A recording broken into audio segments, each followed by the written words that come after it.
മനുഷ്യ ചരിത്രത്തിലെ ഏറ്റവും വലിയ സ്നേഹബന്ധങ്ങളിൽ ഒന്നിന്റെ അടയാളമാണ് വരിവരിയായി നീങ്ങുന്ന ഈ ആളുകൾ. പ്രവാചകനായ മുഹമ്മദ് നബിയുടെ ഖബറിനരികിൽ ചെന്ന് ഒരു സലാം പറയാനെത്തുന്നവരുടേതാണ് അണമുറിയാത്ത ഈ പ്രവാഹം. എത്രയോ തലമുറകളുടെ സ്വപ്ന സായുജ്യമായിരുന്ന മദീന റൗള മുനവ്വറയിലേക്ക് എത്തുകയാണവർ. മരണശേഷം തന്റെ ഖബറിനരികിൽ വന്ന് സലാം പറയുന്നവർ ജീവിച്ചിരുന്ന കാലത്ത് തന്നെ കാണാൻ വന്നവരെ പോലെയാണെന്നാണ് നബി തിരുമേനി ഒരിക്കൽ പറഞ്ഞത്. മുഹമ്മദ് നബി മരണമടഞ്ഞ് 14 നൂറ്റാണ്ടുകൾക്ക് ശേഷവും മദീന ഇന്നും ജനകോടികളെ ആകർഷിച്ചുകൊണ്ടേയിരിക്കുന്നു. അവിടെ ഒരിക്കലെങ്കിലും എത്തിപ്പെടാൻ കൊതിക്കാത്ത ഒരു മുസ്ലിമും ലോകത്തുണ്ടാവില്ല. ദൈവപ്രീതി ആഗ്രഹിച്ച് ഇസ്ലാമിൽ തീർത്ഥാടനം കൽപ്പിക്കപ്പെട്ട 3 പള്ളികളിൽ നബി തിരുമേനി ആദ്യം എണ്ണിപ്പറഞ്ഞ ദേവാലയമാണ് മസ്ജിദുൻ നബവി എന്ന മദീന മസ്ജിദ്. തിരുനബി സ്വന്തം കൈകൾ കൊണ്ട് പടുത്തുയർത്തിയ, അവിടുന്ന് അന്ത്യവിശ്രമം കൊള്ളുന്ന, മുസ്ലിങ്ങളെ സംബന്ധിച്ചിടത്തോളം അങ്ങേയറ്റം വൈകാരിക പ്രാധാന്യമുള്ള ഒരിടം. ഇസ്ലാമിന്റെ ഭരണ തലസ്ഥാനമായിരുന്ന മദീന പള്ളിയുടെ അകത്തുള്ള ചില വിശേഷ കാഴ്ചകളിലേക്കും ഈ നഗരം കാത്തുസൂക്ഷിച്ച ചില ചരിത്രശേഷിപ്പുകളിലേക്കുമാണ് അടുത്ത 2 ലക്കങ്ങളിലായി ജേർണിയിസ്റ്റിന്റെ യാത്രകൾ. മദീന കാണാത്തവർ ജീവിതത്തിൽ ഒന്നും കാണാത്തവനെ പോലെയാണെന്നാണ് ഒരു മുസ്ലിം സങ്കല്പം. പ്രവാചകനെ പ്രകീർത്തിക്കുന്ന കഥകളിലൂടെയും പാട്ടുകളിലൂടെയുമാണത് വളർന്നുണ്ടായത്. മദീനയിലേക്കെത്തുന്ന മനുഷ്യസഞ്ചയത്തിന്റെ മുഖത്തു നിന്നും മുഹമ്മദ് നബി അവരിൽ ഓരോരുത്തർക്കും എന്തുമാത്രം പ്രിയങ്കരനാണെന്ന് വായിച്ചെടുക്കാനാവും. 10 ലക്ഷം പേരെയാണ് ഒരേ സമയം ഇന്ന് മസ്ജിദുൻ നബവിക്ക് ഉൾക്കൊള്ളാനാവുക. ഈ ആൾക്കൂട്ടമാകട്ടെ ഓരോ വർഷവും വർദ്ധിച്ചു വരുന്നതും കാണാനുണ്ട്. പ്രവാചകൻ മദീനയിലെത്തിയ അതേ വർഷം ക്രിസ്തബ്ദം 623 പണിത 1085 മീറ്റർ ചതുരശ്ര വിസ്തൃതിയുണ്ടായിരുന്ന പള്ളിയുടെ വിസ്തീർണമെന്ന് 4,16,475 ചതുരശ്ര മീറ്ററായി വർദ്ധിച്ചിരിക്കുന്നു. മദീനയിൽ പ്രവാചകന്റെ ഒട്ടകം മുട്ടുകുത്തിയ അതേ സ്ഥലത്തായിരുന്നു മസ്ജിദ് നിർമ്മിക്കാൻ തീരുമാനിച്ചത്.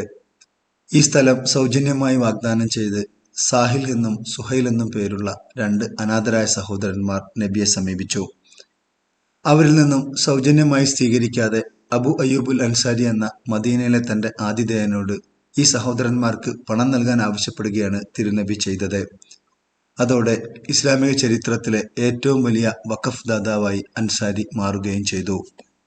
അന്ന് മേൽപ്പുരയില്ലാതെ പണിത പള്ളിയുടെ മുകൾ ഭാഗത്ത് ഇന്ന് കാലത്തിനൊത്ത മച്ചും മകുടങ്ങളും നിരന്നു നിൽക്കുന്നു. ആവശ്യമെങ്കിൽ നിരക്കി നീക്കാൻ പോലും കഴിയുന്നവയാണ് ഈ മകുടങ്ങൾ. പള്ളിയുടെ മുറ്റത്ത് ആധുനിക സാങ്കേതിക വിദ്യയുടെ സഹായത്തോടെ തുറക്കുന്ന 250 കുടകൾ 1,43,000 ചതുരശ്ര മീറ്റർ സ്ഥലത്തേക്ക് കൂടി വിശ്വാസികൾക്ക് തണലൊരുക്കുന്നു. മദീന മസ്ജിദിന്റെ അപൂർവ ദൃശ്യഭംഗികളിലൊന്നാണ് 2010 4.7 ബില്യൺ റിയാൽ, അതായത് 1,02,000 കോടി ഇന്ത്യൻ രൂപ ചെലവിൽ സ്ഥാപിച്ച ഈ യന്ത്രക്കുടകൾ. കാലത്ത് 7 മണിക്ക് തുറക്കുകയും വൈകുന്നേരം 5 മണിയോടെ അടക്കുകയും ചെയ്യുന്ന ഈ കുടകൾ ചില സീസണുകളിൽ പൂർണ്ണമായും തുറന്നു വെക്കാറുണ്ട്. സൗദി അറേബ്യയിലെ പ്രശസ്ത കോൺട്രാക്ടിംഗ് കമ്പനിയായ ബിൻ ലാദിൻ ഗ്രൂപ്പ് ആയിരുന്നു ഈ പ്രൊജക്ട് നടപ്പാക്കിയത്. പ്രാർത്ഥനയ്ക്കെത്തുന്നവർക്ക് തണലും ഒപ്പം കഠിനമായ ചൂടിൽ നിന്ന് രക്ഷയൊരുക്കാൻ അന്തരീക്ഷ ഈർപ്പം നിലനിർത്തുന്ന പ്രത്യേക ഫാനുകളും പള്ളിയുടെ മുറ്റത്തുണ്ട്. 41 കവാടങ്ങളാണ് മസ്ജിദിന് ഇപ്പോഴുള്ളത്. പ്രവാചകന്റെ കാലത്ത് 3 ഗേറ്റുകളെ മസ്ജിദിന് ഉണ്ടായിരുന്നുള്ളൂ. 12 മുതൽ 14 വരെയും 23 മുതൽ 30 വരെയുമുള്ള ഗേറ്റുകളിലൂടെ സ്ത്രീകൾക്കും ശേഷിച്ചവയിലൂടെ പുരുഷന്മാർക്കും അകത്തേക്ക് പ്രവേശിക്കാനാവും. ബാബു നിസ എന്ന പേരിൽ 39 നമ്പർ ഗേറ്റും സ്ത്രീകൾക്കു മാത്രമാണ്. മസ്ജിദിലേക്കുള്ള 1ാമത്തെ ഗേറ്റിനെയാണ് ബാബുസലാം എന്ന് വിളിക്കുന്നത്. സമാധാനത്തിന്റെ കവാടം എന്നറിയപ്പെടുന്ന ഈ വഴിയിലൂടെയാണ് നിലവിൽ പ്രവാചകൻ അന്ത്യവിശ്രമം കൊള്ളുന്ന, നേരത്തെ അദ്ദേഹത്തിന്റെ വീട് സ്ഥിതി ചെയ്യുന്നിടത്തേക്ക് പ്രവേശിക്കുന്നത്.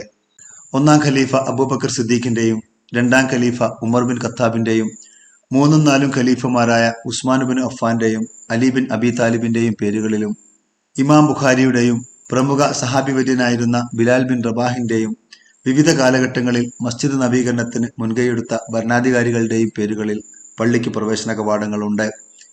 ബദർ ഉഹുദ് യുദ്ധങ്ങളെ അനുസ്മരിപ്പിക്കുന്നവയാണ് യഥാക്രമം 19ഉം 23ഉം നമ്പറുകളിലുള്ള ഗേറ്റുകൾ. 4ാം നമ്പർ ഗേറ്റിന്റെ പേരാണ് ഹിജ്റ. ഇസ്ലാം മത വിശ്വാസികൾക്ക് മക്കയിൽ നിന്നും പലായനം ചെയ്യേണ്ടി വന്ന കാലഘട്ടത്തെയാണ് ഈ ഗേറ്റ് ഓർമ്മിപ്പിക്കുന്നത്. 2ാം ഖലീഫ ഉമർ ബിൻ ഖത്താബിന്റെ കാലത്താണ് പള്ളിയുടെ പ്രഥമ വികസനം നടന്നത്. കൂടുതൽ വിശ്വാസികളെ ഉൾക്കൊള്ളാനായി പിന്നീട് ഖലീഫ ഉസ്മാന്റെ കാലത്തും ഉമയ്യദ് ഖലീഫമാരുടെ കാലത്തും